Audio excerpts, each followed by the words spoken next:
I'm Justin K. Prim. Thank you guys so much for having me. I'm coming to you guys from Bangkok. I have been out here for about 4 years, but I'm from Chicago. I learned how to cut gems in San Francisco. I think one of the interesting things that I've done since I moved out here was to start this faceting machine museum, which is what you can see behind me.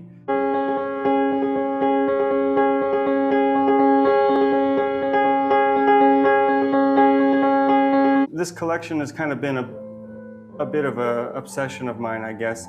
I started working on a book about the history of gem cutting, and when you start to look at history, I don't know if this is just me or if this is everybody who gets into history, but then you start wanting to have a little piece of it, or you find a little piece of it here or there, and I've just gotten them whenever I can.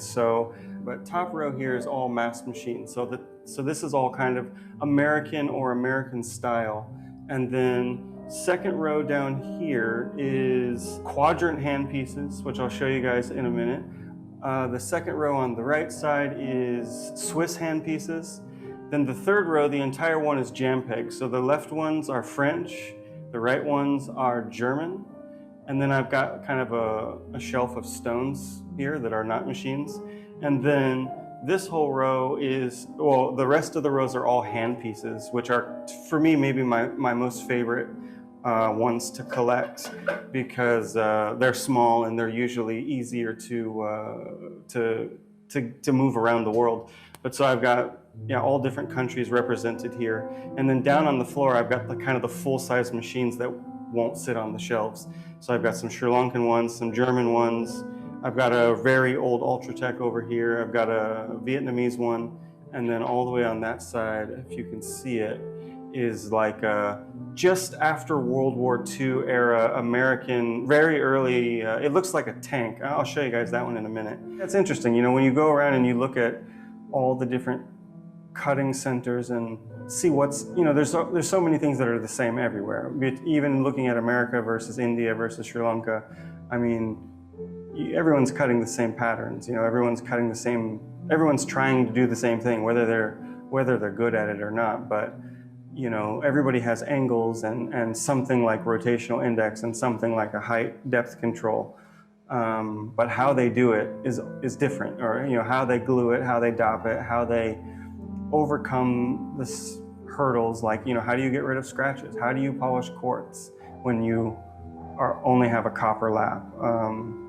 It's very cool to see the nuances. I think for me, the first thing, and I think for many people, the first thing that you will see when you look at all this stuff is like how different everything is.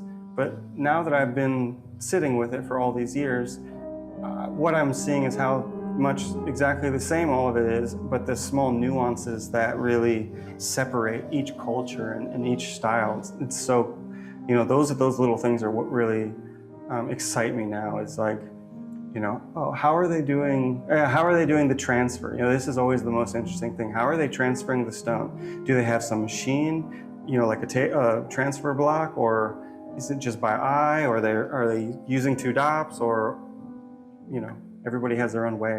It's kind of interesting to see how they do it. Okay, well, thank you guys, and we're going to come see you next year. So, well, thanks for having me. You guys stay safe, stay healthy, and I'll see you next year.